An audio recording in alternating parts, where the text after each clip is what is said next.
December 1941, Pearl Harbor thrusts America into war. Roosevelt faces a crucial challenge, moving vast resources across a fragmented railway system. Unlike World War I, Roosevelt won't nationalize railroads.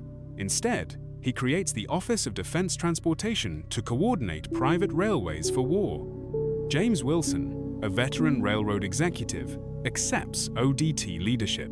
His task? Unite fiercely independent railway companies without government takeover.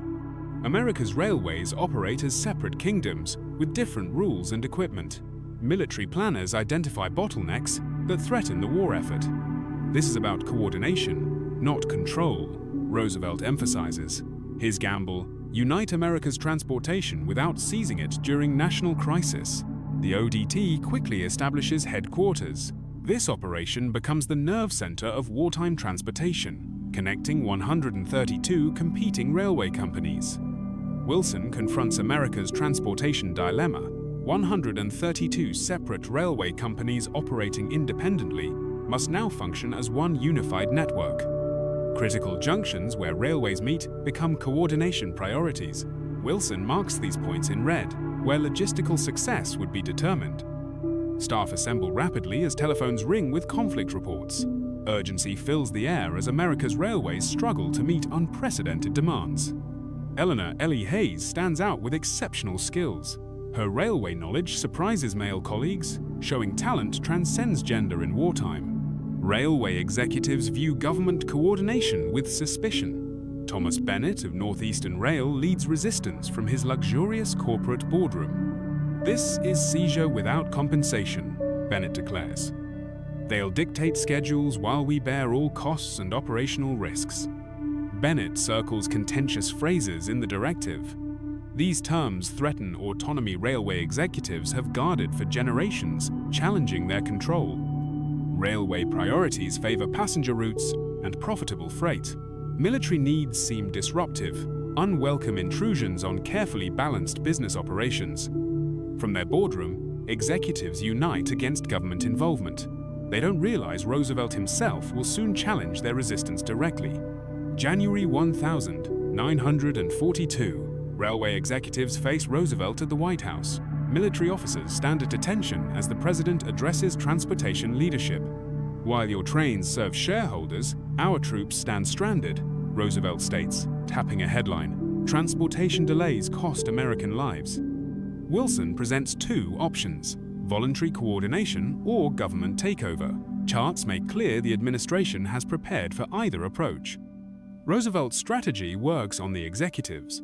The nationalization plans visible to them present a greater threat to their company's independence. Bennett's resistance weakens as Roosevelt appeals to patriotism. Fresh Pearl Harbor reports reinforce the stakes. America's railways will be coordinated. Spring 1942. The ODT unveils its coordination center in a converted warehouse. Here, America's fragmented rail system will operate with unified purpose. An electrical map displays real-time train movements across America. Each light represents shipments of war materials, troops, or essential civilian goods. Radio operators maintain contact with rail yards nationwide. This information flow allows adjustments to the national system, revolutionary in transportation. Military officers and railway experts work side by side. Their collaboration produces solutions neither could develop alone, balancing military needs with reality. Women take leadership roles as war erodes barriers. Ellie's female dispatchers manage complex logistics, earning respect from skeptical railway veterans. The test comes in San Diego. War materials must reach awaiting vessels on precise schedule.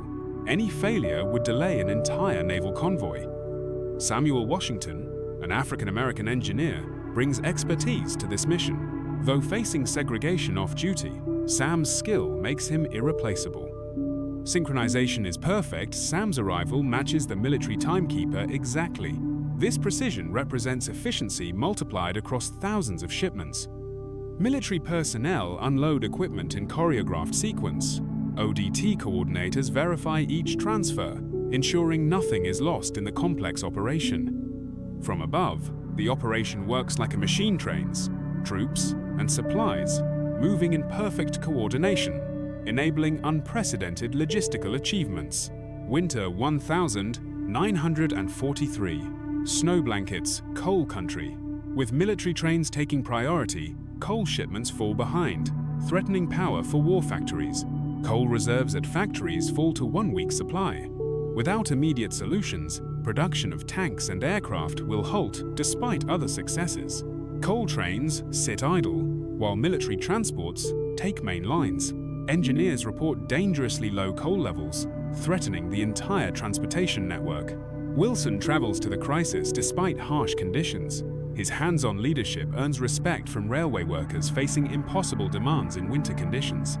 The solution? Precision slotting between military transports. This technique becomes standard practice, balancing competing needs through creative scheduling. By mid-1943, civilian travel restrictions create frustration. ODT offices face Americans confronting new realities where personal travel is questioned. Civilian passenger service reduced by 65% for military needs. Each ledger entry represents disrupted family connections across a nation making sacrifices. Ellie creates a color-coded priority system: red for medical emergencies, blue for work travel, green for family support, establishes consistent standards. A mother gains priority to visit her wounded son while vacationers wait. The public sees both compassion and firmness in maintaining wartime priorities. Newspapers link transportation sacrifices to battlefield victories. Civilians understand how their inconveniences directly save soldiers' lives, building support. Southern rail yards face challenges beyond logistics. Segregation creates bottlenecks in a system that cannot afford inefficiency during wartime operations. Sam's expertise at the controls contrasts with discrimination he faces elsewhere. His hands move with precision, demonstrating skill beyond racial barriers. White engineers refuse instructions from the integrated command system. Their resistance delays critical shipments as engines sit idle during crucial hours. Wilson emphasizes duty above prejudice. Those supplies support American boys fighting together overseas. They don't choose who to cooperate with. Bennett surprises everyone by directing his engineers to follow integrated commands. The executive who opposed coordination now chooses victory over prejudice. With men in military service, women enter railways in unprecedented numbers. This gymnasium becomes a training center for roles previously closed to them. Ellie trains women to master railway operations. Her expertise demonstrates how quickly women develop skills when given opportunity in critical industries. Hands once limited to typewriters now control vital war shipments. Each successful simulation breaks another barrier limiting women's wartime contributions. No concessions for perceived feminine limitations. Women train on actual equipment and meet identical standards as men, often exceeding expectations. Bennett observes women's capabilities with surprise. Having accepted other changes as necessities, he now recognizes women's potential in the industry's future. Wartime necessity drives innovation in ODT workshops. Engineers develop in days what would take years in peacetime, knowing delays impact frontlines. This standardized coupling system enables faster connections between competing companies' railcars. Minutes saved at junctions deliver more material to troops. Sam demonstrates coal-saving techniques from decades of experience. Small adjustments to firing practices extend locomotive range without mechanical modifications. Ellie ensures innovations move quickly from workshop to nationwide use. Her training programs bring new techniques to every corner of America's railway system. Results impress. Bennett fuel usage down 23%, speeds up 37%, delays reduced 42%. Not just statistics, but a transportation revolution born of necessity. Early 1944. The ODT supports the massive day buildup. Security reaches unprecedented levels as railways assemble history's largest invasion force. Operation Overlord timetables represent logistical planning at unprecedented scale. Each movement delivers equipment precisely when and where required. An endless flow of tanks, vehicles, and supplies converges on coastal points. This volume exceeds many nations' yearly cargo, all moved with minimal awareness. Sam delivers medical supplies that highlight human stakes. Each crate contains materials to save American lives as important as any weapon for victory. Wilson verifies each arrival against the master schedule. The coordinated railway has become America's secret weapon, enabling a buildup of unprecedented scale. While supporting Europe, the ODT maintains Pacific supply chains. The Golden Gate stands between America's factories and island battlefronts thousands of miles away. Two theaters create unique challenges. ODT balances competing requests, knowing that supporting Europe might delay supplies for Marines in the Pacific. SAM's delivery of aircraft engines requires special handling. Each engine represents a future combat plane. One damage means one less aircraft supporting troops. Ellie's scheduling system creates a common prioritization language. Color coding allows instant assessment of urgency, enabling faster decisions across the network. Bennett commits premium equipment to medical transport. Passenger cars now evacuate wounded soldiers, showing how war has transformed transportation priorities. Victory in Europe brings celebration, but operations continue.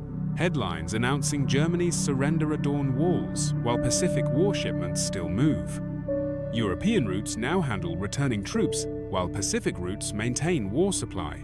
This transition requires as much coordination as any previous phase. One war won, another continues, Wilson reminds staff. We must bring boys home while supporting those still fighting until final victory. SAM guides locomotive reallocation from Europe to Pacific. Battle-tested equipment moves systematically to support the final push against Japan. Staff balance joy for European returns with dedication to Pacific troops. This dual reality defines America in 1945 partial celebration amid continued sacrifice. Autumn 1945. Japan surrenders and the ODT transitions to peace. Roosevelt's draped portrait reminds that he never saw his transportation vision fulfilled. The results: freight capacity up 160%, military transport up 600%, without government takeover. Not just numbers a transformation in American transportation. Sam and Ellie receive official commendations. Their recognition symbolizes how war created opportunities transcending pre-war barriers of race and gender. I was wrong about government coordination, Bennett admits. Together, we served America better than either control or competition could alone. The legacy continues as peacetime trains adopt wartime innovations. United in peace, as in war, acknowledges changes that would influence transportation for generations.